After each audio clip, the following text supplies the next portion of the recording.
There may come a time when you or your family need to move unnoticed through a crowd, potentially during a time of civil unrest, in order to get to a bug-out location or get home. Would you know how to blend in so as not to draw attention to yourself? Could you be invisible? Could you be the gray man? What is a gray man? The concept of the gray man can be boiled down to this: being able to blend in and not standing out. It's a way to fade into the background of whatever environment you're in, such that you do not elicit a response from those around you. It's being so bland that no one even remembers having seen you. In the context of prepping, the gray man concept is very useful in situations where you have to be mobile while staying undetected. By doing so, you become less of a target for those looking to take advantage of someone. So to begin with, why is being a gray man important? After a major catastrophic event, if there's a prolonged grid down scenario in your area, eventually people will become desperate. If you stand out as someone that has something of value, you will become a target. In this video, we'll discuss the wider applications in the context of a post-SHTF scenario, and we'll discuss the 3 rules to become a gray man.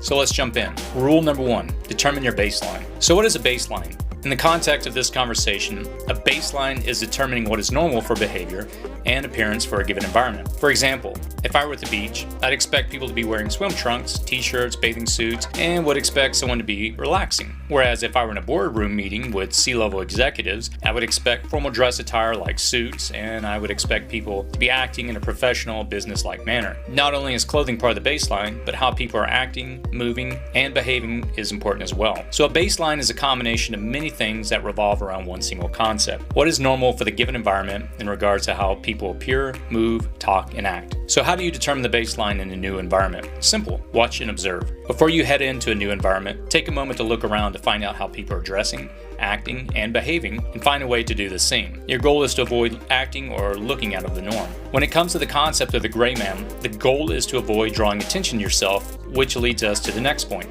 Rule number 2, avoid creating stimulus. A stimulus is anything that triggers a response when someone sees you that may form an impression with them. What do I mean? If you're in a crowd and you have something on your person or act in a way that causes someone to take notice, you've just created a stimulus. You have stimulated that person's mind to take note of something about you that was out of the ordinary. On a biological level, how does this happen? Without going into a deep discussion, I'll briefly run through how your brain processes and filters information. Let me introduce you to a part of your brain called the RAS, or Reticular Activating System. The RAS is the portal through which nearly all information enters the brain. It is a brain system that filters out extraneous information. You are bombarded on a daily basis by a lot of stimuli, and if your brain didn't filter out things that it deemed as unimportant, you'd suffer from sensory overload. Let me give you an example that you've probably experienced. Ever been at a party or social event, engaged in a conversation with someone, surrounded by a lot of people or other people that are talking, and someone across the room mentions your name? That triggers a response in your brain. The RAS decided to not ignore this information and instead alerted you. The person didn't even have to yell your name, but nonetheless, your brain immediately takes note of this. Your brain this whole time has been filtering out the noise in the room,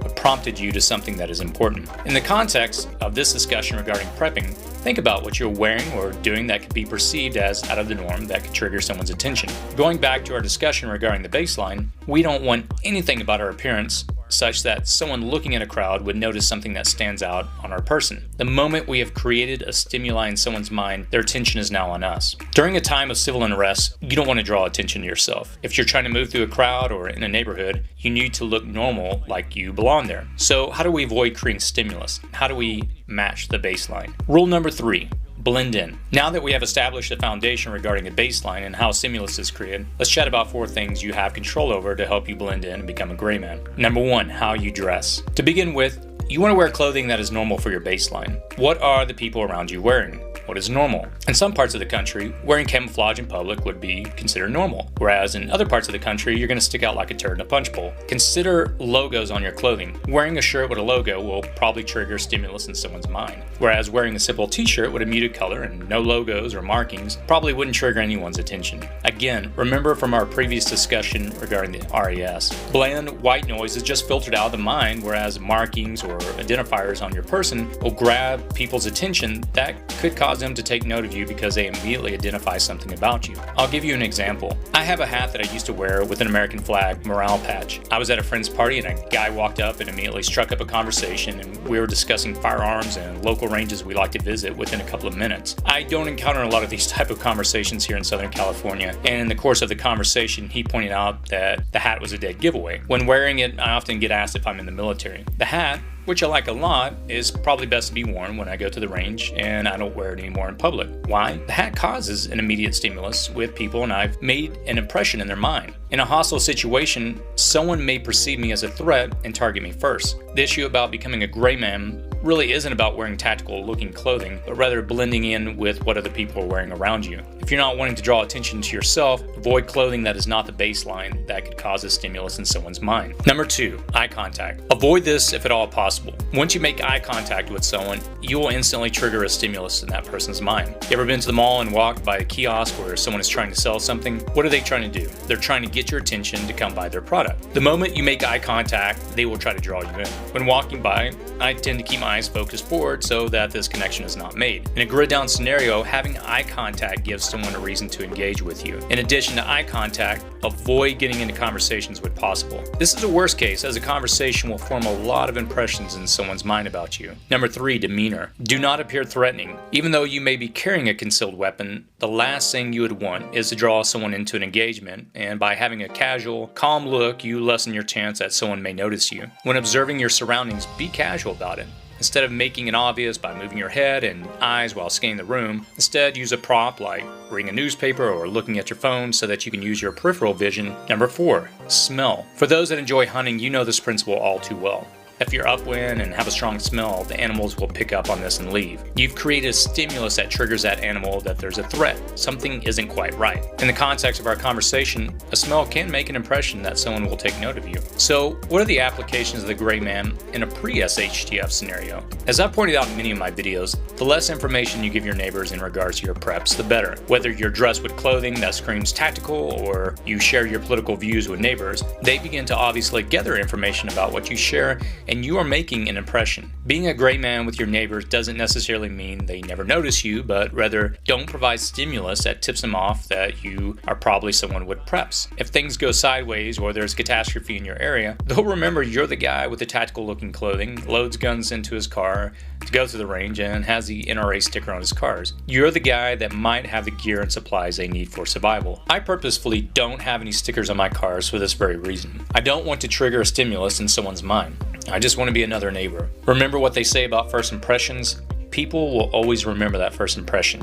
In our case, we don't want to make any impressions, we just want to blend into the white noise in the background. Just because you're trying to blend in and look like you're not a threat, this doesn't mean that you do not have the tools and skills necessary to defend yourself or your family if it comes down to it. You just look like it. Keep sharp. While you may look like you're lost in your thoughts, internally, you are analyzing what is going on around you, and you're on point in your mind. While you may be forgettable, you are not to be trifled with. You are the gray man. Thanks for watching this video, and as always, be safe out there.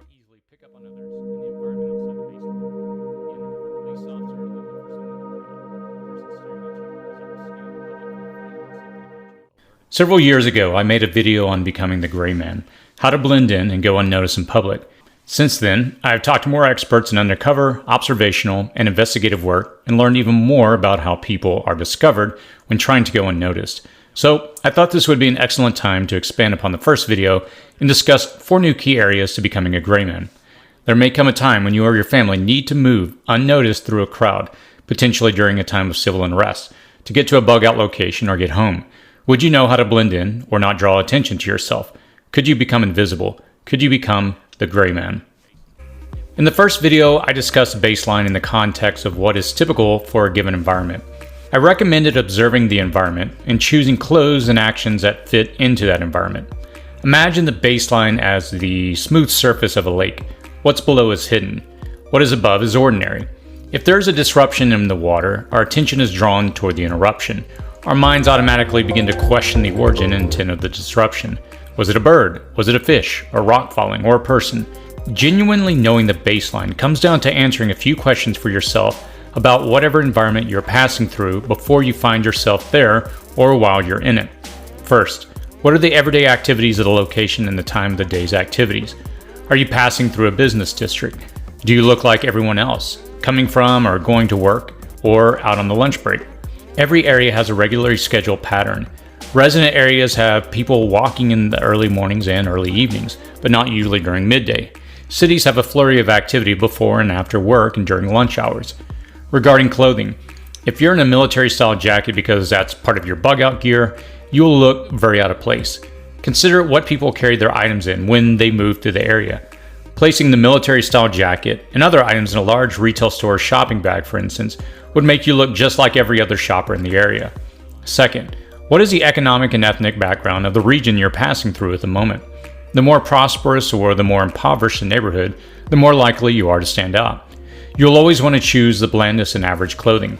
Hiking boots in a business district will stand out. Move quickly and purposefully through any environment when you're dressed far from the baseline. Lingering in these environments begs people to question what you're doing. Walk at a determined pace, but not too fast. Recognize a baseline of behavior for the area. Do you remember that person you saw that one time singing or shouting in the grocery store? Do you remember that beggar you saw that made you feel uncomfortable? Chances are you do many months later. We have a natural desire to avoid people whose behavior we believe to be less insane or dangerous. At the same time, those people stand out to us because our brain puts us on alert to behavior outside of the baseline. If we were in the peaceful wilderness and suddenly hear branches breaking, it's the same thing. However, in the cityscape, there is usually a cacophony that our minds interpret as a single drone. There's a kaleidoscope of imagery and color that our mind blends together to allow us to focus on precise details. So, we take in the sounds and imagery. Still, we don't process the individual information unless our subconscious mind alerts us to the incongruities, sounds, or images that rise above our personal, unconscious baselines and require further scrutiny from us. The majority of people go through their lives without really observing anything too unusual, and that is the key right there. If there isn't someone screaming or singing on your subway train, the chances are you will remember very little about the ride later on in the day. If there wasn't somebody running when everybody else in the area is walking, you likely won't notice anything odd in the area. You probably won't even be able to recall any detail about anyone in particular. If everyone else is moving in one direction, say returning from a food area to work, you may look out of place moving against a grain of traffic. It would be better to maybe sit or stand in place, bury your head in a book or a phone, and not risk appearing to have contrary behavior to the surroundings around you. Avoid the observer and be the observer. It is a woman, especially a mother, who will first see the lost child in a crowd. Most men realistically would walk by and not even notice a child. Men who are fathers themselves are more likely to notice. The security guard whose job it is to protect an area is most likely to see the out-of-place abandoned backpack or sketchy, nervous individual. Most people are below the observational baseline. It is natural for most individuals to drone out the sounds and images in every environment. Know that in every environment, there are people who are observing, and the gray man's goal is to remain unobserved. Suppose you go to an area where people commonly meet up to go for lunch, like a statue or a significant street corner. People will be scanning the crowd for people with similar features to their friends, which means they are more apt to notice anything or anyone out of the ordinary. You will want to avoid these areas by skirting around them. Guards, door attendants, hostesses, retail kiosk staff, and of course police are conditioned to scan the crowds for familiar features. Guards may be looking for threats or just be checking people out in general. Door attendants are looking for features similar to the occupants of the buildings which they are associated. Retail kiosk staff are looking for customers or individuals who can use their services or products. And police officers have been trained to alert on suspicious individuals. A federal agent once told me they always had to remind rookies to look at their shoes. Shoes are a significant identifier of socioeconomics and position. The undercover agent making a drug buy is likely out of place of wearing loafers. If you're wearing a bulky jacket on a warm day, the police officer will be the first to notice. In one police manual, I have read that to determine if a suspect has an unholstered weapon, you only need to keenly observe the manner they walk and how they shift their weight. Identifying suspicious individuals just outside the baseline is part of their observational training. Assess the environment you're about to move through. Avoid making eye contact, but look at where others are looking. Where are others observing the crowd? Who are the people actively looking? Or where are those people most likely to be? Don't be afraid to stop, look at your smartphone, for instance, and then move on to another direction from those observation points. Even to the trained and astute observer, it'll look like you just forgot something or had a message which caused you to alter your preset plans. Go with the flow and have a plan. Almost everyone you see has a plan. It's a person who does not have a plan that we naturally question what they're doing. The tourist is sightseeing. A person may be going to the store, to work, on a date, out to eat, or with other specific purposes. The common element is that almost all the people functioning below the acceptable baseline are moving with purpose and according to the particular pattern and flow. The tourist and the couple on the date are not likely to be in any particular hurry. The person returning to work is typically moving to the business district and is moving more rapidly. The tourist may be stopping for a selfie. Almost everywhere these days, though, you can find people just standing and looking at their phones, and you can use that to your advantage. Stopping out of the flow of the pedestrian traffic and looking down at your phone or newspaper or book provides you the opportunity to assess the flow, look for would-be observers, and plan your route. People moving with the flow only observe you long enough to move past you. You're more an obstacle to avoid because you would impede their progress and their plan. So long as your stopping is not jarring to them, you will likely remain unnoticed. Ask yourself, what is your plan and purpose for moving through or standing still in an environment? Make sure that plan aligns with others in the area and falls below the observational baseline. Ask yourself what the flow patterns of the site are. Where are the highest concentrations of people? Where are they moving to, and how fast or slow are they moving there? How does this flow pattern change from just one block over from where you are? What might someone in that environment be doing? The key to not being observed here is to become the observer, to blend in. You will want to understand the intents, movements, and types of people in your environment and then mimic those behaviors. When you are the observer, you will more easily pick up on others in the environment outside the baseline. The undercover police officer looking for someone in the crowd, the person staring at you because they are scanning the public for their friend and something about you alerted them, the person just watching for some unknown reason. Any of these people will immediately pop to your attention when you are the observer of the baseline. You may see them before they see you. Pretend not to notice them if you noted that they are directly observing you. Nonchalantly move from their line of vision and leave the area. Chances are their attention will refocus away from you if you've only slightly risen above the baseline. Facial recognition. There are two real types of facial recognition. There's the kind we do with our eyes, and there's the kind that computers do. Here we will briefly look at both. It is natural for people to study faces, yet we view direct eye contact, just like animals, as a threat. If you want to test this theory, make and hold a stranger's gaze. Within seconds of the recognition of it, the stranger will be questioning your intent. That long survivalist beard you have been growing might not stand out in your small town, but it will in the business district of a city. The dark sunglasses you wear as part of your disguise and concealment are out of place on a cloudy day, just as they are out of place at night.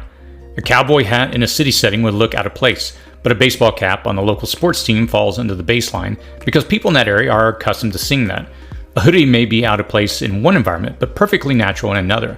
Subtly concealing your eyes, face, and head will keep you from being scrutinized by casual observers. Even if it is too dark for sunglasses, clear lens glasses can conceal the pupils and most of the eyes. Concealing your face is essential when you consider passive observational methods like electronic surveillance. Facial recognition softwares identify key points on a face, the distance between pupils, the outer points of the eye or outer canthus, the inner point of the eyes or inner canthus, the center point between eyes or glabella, the tip of the nose, the philtrum, the nares, the chin, the points around the lips, and many more spots. The more points the software can identify and measure, the more accurate its identification will be. The uniqueness of our faces is as precise an identifier as our fingerprints. Our brains do the same measurements and identification, but we just don't realize that they're doing it. And, just like our brains, the software has a baseline. It is either comparing these points to a set of matching parameters that it has to look for, or recording the information for further comparisons. The next time you have a moment, as part of your exercises to become the gray man, pause and add up all the active cameras in your area. How many CCTV domes do you see around banks, ATMs, parking structures, public parks, or in front of doorways, and so forth? Imagine that they're all linked together. Does it provide a comprehensive view of an entire area? Likely they're not all linked together at any given moment, but it only takes one of these cameras connected to a software program to notice features or behavior outside of the typical baseline for bells and whistles to be triggered. Even irregular movements can trigger alerts in some software. Voice recognition software and drug dogs work in a similar manner. Voice recognition software filters out all noise and listens for the right voice or the correct phrases that trigger above the baseline. Drug dogs are not trained to alert on the perfume someone uses to try and conceal their drugs. They are trained to alert on the drugs they're going to smell underneath the odor. All active and passive surveillance has a baseline. Understand where that is and what the likely triggers might be, then act accordingly. Looking down slightly is your best defense from both observer gazes and cameras. A hat then conceals many facial features. Sunglasses or glasses add some additional protection for your identifiable facial points. Right now, masks worn during what may consider an active pandemic are the gray man's best friend. They conceal critical points on the nose, mouth, and chin. A few years back, wearing a mask would make you a focal point. Now, not wearing a mask is more likely to draw the observer's gaze. Protect your face's identification points like you protect your driver's license if you hope to remain unseen.